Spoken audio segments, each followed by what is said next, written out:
So this is just a fairly ordinary conversation you'd expect from people with progressive, priorities and progressive politics. I really appreciate what the Lever is doing. I like their podcast movies with versus capitalism. I enjoy that a lot. They just came out with one called Master Plan about corruption. I think it's one of those like fancy podcasts you have to pay for. So I'm curious if I can eventually be able to listen to that.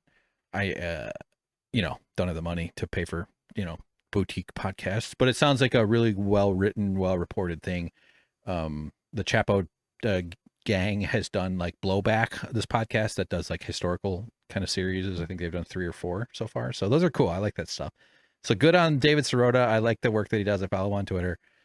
And they're talking about paid family leave and paid and medical leave and sort of the priorities of the Democrats and sort of the shift that's happened with the Biden dropout. And, just for the context too, is like, in my case, I am interested in reacting to the sort of ways Cenk talks about the importance of medical care and health insurance and benefits, because this is relating to the article I wrote about why I wanted to unionize at the Young Turks, is because I didn't receive any benefits while working full-time hours under multiple classifications. First was independent contractor, then as a part-time temporary worker, working 40-hour weeks called part-time, and then finally as a part-time permanent regular. I did eventually get benefits, including paid family leave, but that was after 12 months of labor. So I wrote this article, and here's a snippet from the contract that says no benefits, no leave. Here it is, leaves of absence. Right. So with that in mind, let's hear what these guys are talking about. And in the film that I'm making, Tell the Truth, Cenk, there's a quote here. This is why I'm doing this as like a clip or like a part of the show here today. Is Cenk says something that I think is probably going to make it into the final cut of the movie. So here we go. Play. So as we were talking here, I came to the conclusion that there is a litmus test for Kamala Harris if we're lucky enough for her to win, right? And it's paid family leave. And I'll tell you what. So in terms of people pushing for it systematically, honestly, there's only 4 people in the country that I know. I'm sure there are others, but that I know of that have been talking about it for a long time. The 3 of us, okay? But hold on, the other guy is Tim Walz. Yes. Okay, and now he's the vice president, and he said we should do it first, and he already got it passed in Minnesota. Okay. So we assume Cenk supports paid family leave. Obviously, everybody who's familiar with his politics knows he wants paid family leave, healthcare. He'll say minimum wage as a thing too. In fact, when he ran for president, you can see that this is his site. If we scroll down, we can see his priorities. It looks so big. Number 1, time off for parents. 84% of Americans support Medicare to negotiate. He didn't actually say he's for Medicare for all on this. I think that was a strategic choice I think he says he's for public option. Affordable health insurance, public option.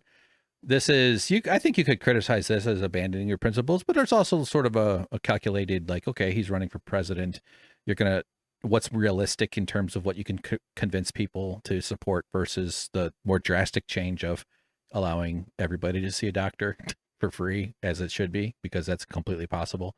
Nevertheless, Cenk is clearly supportive of paid family leave. He's always talking about it. So can I interrupt? And someone like David Sirota, who's a legit, credible journalist who has a long history. I think his wife is in the government. Is a politician in Colorado, and he's caught a lot. He catches a lot of shit from the liberal factions within this world too. So him and Cenk agreeing is exactly what you'd expect. So there's just no shade on David Sirota whatsoever. I mean, I am curious if he knows he's sitting with a union buster. I mean, is that something that should rise to the level of consciousness as far as Cenk's peers and Cenk's kind of, professional cohort? Should they give a shit about that? I definitely can tell you, just based on how they never covered anything regarding Cenk's union busting, that he doesn't want them to know about it, probably. It's something that he should feel shame and embarrassment over. I wonder if he does. He doesn't seem interested in talking about it. They've never talked about it on any coverage on TYT, but it'd be interesting if David knows that. If he's aware of the NLRB cases or the anti-worker law firms that TYT hires, or the aggressive union busting itself, or the story I'm telling about my working conditions, because it seems like something that the Lever, maybe I should reach out to them. Maybe they'll do a story about it. It would be appropriate. Probably not big enough of an interest. I'm only one person. Who cares about me, But here's David. Interrupt for 1 sec. Not only did he get it passed in Minnesota, it exists in some other states. So we're talking about a policy that has proven to be not insane and workable, proven to be like easy to do. And effective, and people are relieved. Yes. They appreciate it, etc. Okay, Cenk just expressed that when people get paid family leave, when these policies are implemented, it helps people feel relieved, and it's good. It's a good thing. We should be providing paid family leave. It's important. So if and it's at 84% in popularity, 74% of Republicans. Okay, so if they don't do that one, especially given that Tim Walz is in the building, the call is coming from inside the house. Right. Here's the quote. The White House, right? This is what's going to be in the movie right here. If they don't do paid family leave, they never meant anything. I think I would only ask. Okay, if they don't do family leave, they never meant anything. It's so easy, right? If they don't do paid family leave, they never meant anything. They never meant anything if they don't do paid family leave. He's talking about the strategy that the Democratic Party should follow with Tim Walz.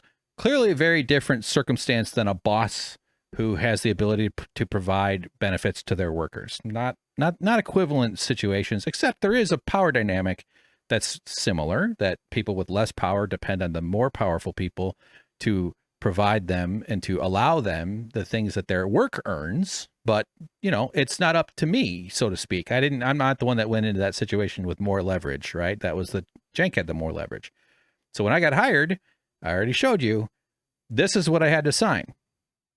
Independent contractor agreement that clearly restricts me to non-employee status, that meant zero benefits, including no paid family leave. And this is zero of all benefits. Nothing. And this is the article that I've written that has a bunch of emotion and kind of writerly spin. Not spin's not the right word, but it has like a perspective. It's biased. I'm not going to act like I'm not biased in this story. That's insane. It'd be insulting to you if I tried to suggest I wasn't.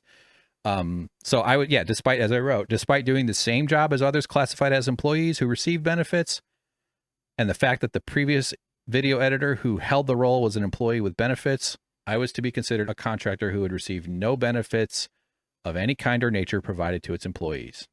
On Friday, it was an employee's job. When I showed up on Monday, October 29, 2018, it was an independent contractor's. Makes you wonder, who is Cenk Uygur really? So then I get into some of the stuff about his, describing not getting health insurance as barbaric. Here's him running for president. We're the only ones that are barbaric enough that live under corporate rule where we say, no, if you didn't have enough money for health insurance, we're going to let your kids die. So I didn't have enough money for health insurance. I was paid $21.63 an hour, lower than every other editor.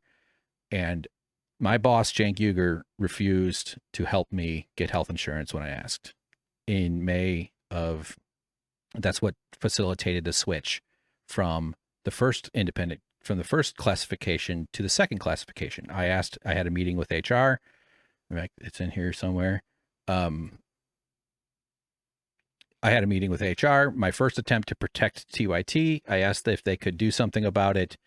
I wanted to know, could I get the same status as the other workers? And why are you taking a risk with your company? This is insane. This goes against all your principles. It seems very unfair that I'm being treated with this level of disrespect. I would just like to get health insurance since I'm working full time as a video editor here at your video production company.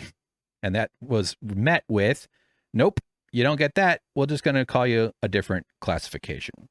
That's when they called me part-time, and which also meant no benefits, no paid family leave, no health insurance, no bonus, didn't get paid for the 4th of July, didn't get paid for vacation time. And I was working 40-hour weeks. And I can prove that, which is people have said, okay, cut the bullshit, just show us the information. And so this is my next post, which is not yet public. And just sidebar though, anybody that doesn't want to get my opinion, I know I said this at the beginning of this podcast, but Like there are 4 articles, Huffington Post, Indies Times, Politico, and the New Republic, all very well researched by credible journalists. Cenk is interviewed in 3 of them. I'm in the New Republic one.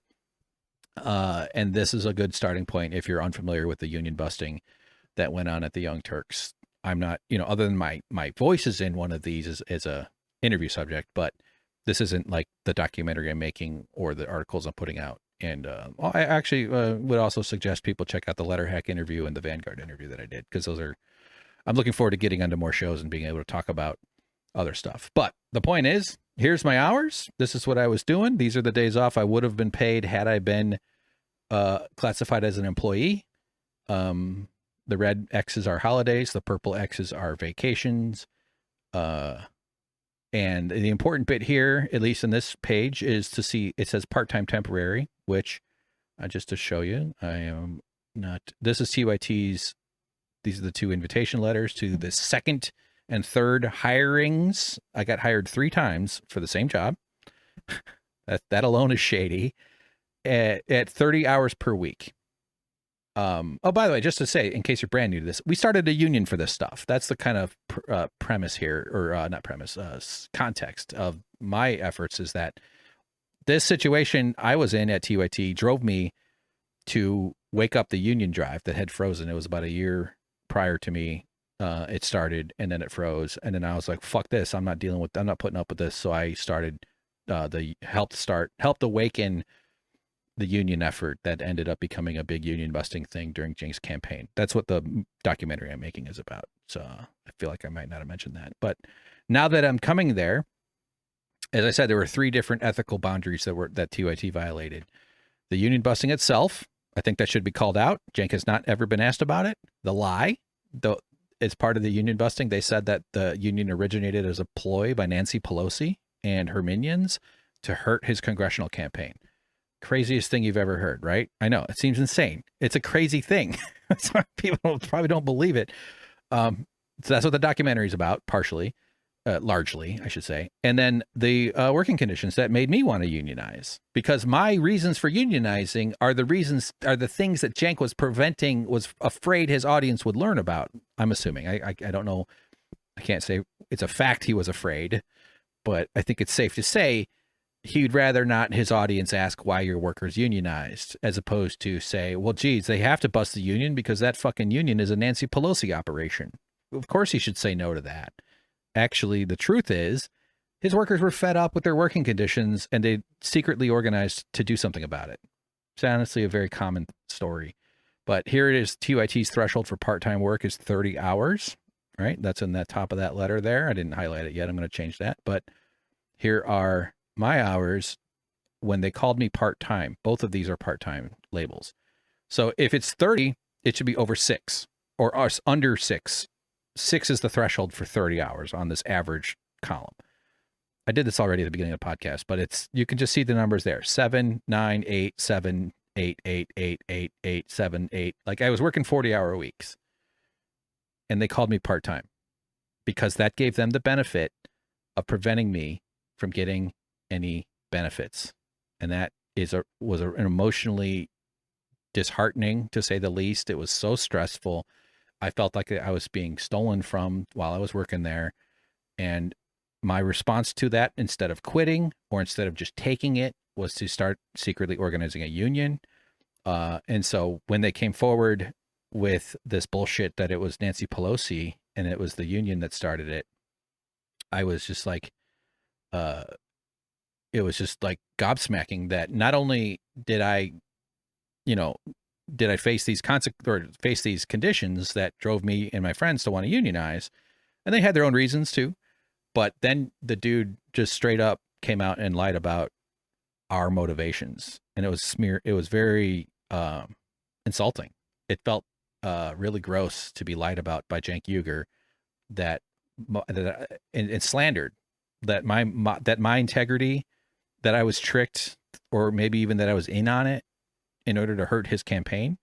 I was one of the people who were having conversations about his campaign because it's kind of course, your boss is running for Congress. And there was a lot of mixed opinions. What did it mean for the future of the company? What did it mean for what we're doing now? And how are we supposed to deal with, it was a big deal. I was for it, even though I had been unionizing because I wanted to. But even under that circumstance, I still had this thought in my, that it would be fascinating to see him end up in Congress. That's just more interesting than him not being in Congress. That's kind of the reasoning for that. So yeah, there's a whole lot in the documentary if you haven't seen it. But I just thought it was really fascinating that he sits here and he says this. Sorry, I think I went back too far. Don't do that one, especially given that Tim Walz is in the building. The call is coming from inside the house, Right. The White House, right? Totally. And he's already shown you how to do it. It's so easy, right? If they don't do paid family leave, they never meant anything. I think that's. Does Cenk Uygur believe with that? Because I think he does, right? Does it mean that he means any of his bullshit when he does stuff like this? If they don't do paid family leave, that means they never meant anything. Does Cenk mean any of this? Does it matter? Is it fair? Maybe it's unfair to assign a conclusion. Can I say that he means he's for paid family leave? I think I think you could argue there's a category of political advocacy in his policy positions that he says on air, that he says to people like David Sirota, who take him on good faith. And then I could answer that with, well, doesn't it seem like something you would provide to a worker who's working full time for you? If that's what you believe, if you actually think people deserve any benefits? I had zero, none, totally disposable, no firing protections. And when I did get eventually laid off in January, about 5 weeks before the union came forward, it was at will. I was tapped on the shoulder about 11:15 a.m., had a meeting with Jack Gerard, who is TYT's number 2, Cenk's hand. He's a health insurance executive with Kaiser Permanente and one of the blue ones. 12 years as a health insurance executive. TYT's run by a health insurance executive. Like the dude who filled in for acting CEO when Cenk becomes a politician, both times, that the CEO job becomes this dude who's a health insurance executive. So it's kind of makes sense when you understand that they have employment practices where they're going to deny people health insurance. I hope they're not doing this anymore. I know they're not doing it to anybody who's in the union, and the union is only, I think, 15. This number might have changed since the first year, but like it was originally a group of 15 people after 2 months of contentious union busting. So yeah, and I'm just calling them out. I'm making a stink about it because this was incredibly unethical. It was repulsive and shameful behavior, and I think that TYT eventually needs to address it. But mostly, I just would hope that they retract the narrative that they told that Nancy Pelosi and that Cenk's Cenk's opponents are the reasons that the union started. As I say, here's the film's thesis. The false narrative Cenk Uygur and the Young Turks spread about the origins of TYT Union, that it was a ploy by Nancy Pelosi and her minions to disrupt Cenk's 2019-2020 campaign for Congress as part of TYT's union busting campaign, was not a mistake.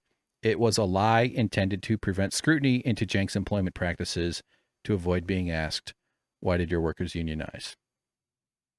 This stupid share quote thing is so annoying. What the fuck? Come on, Substack, get rid of that. So anyway, I guess that's all I got. I think David says a couple of. I would only asterisk it with paid family leave or something as big. And obvious. Big, obvious, simple, easy to understand, straightforward to do. Like, I don't know what those other things would be. Yeah, I got another one. I mean, this is way harder, but because of the entrenched interest and the overwhelming amount of money. Ban private equity from buying residential homes.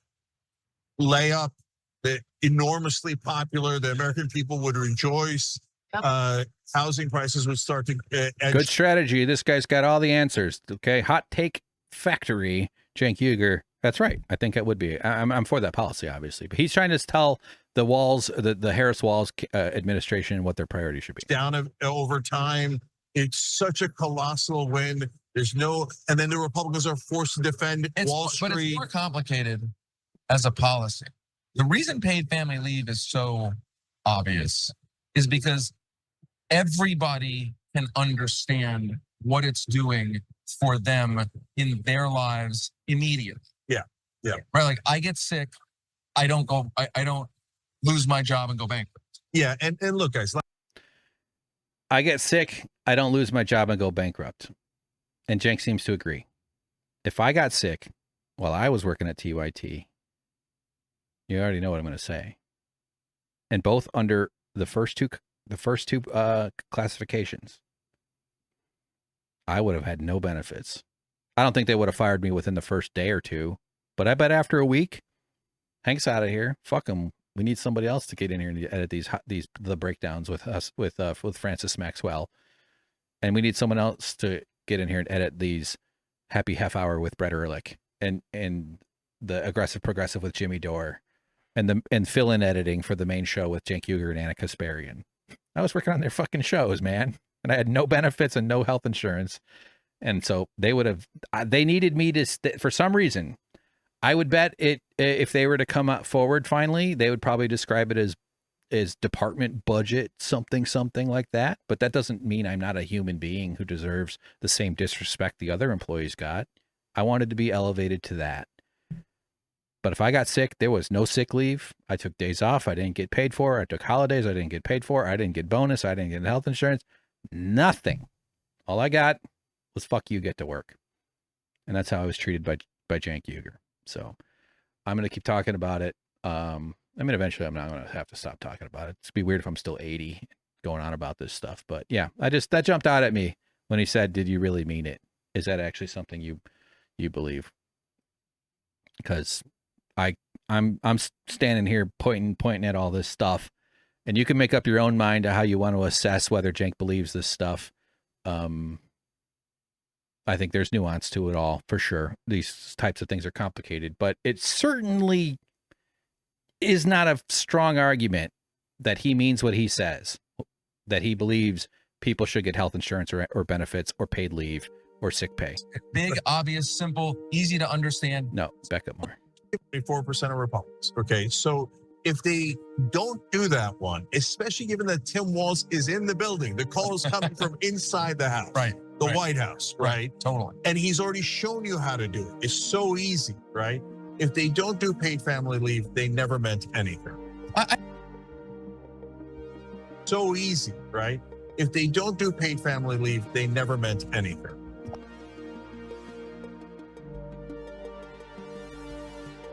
Good point. Thank you, Cenk. Thank you, sir. I must be so annoying to him.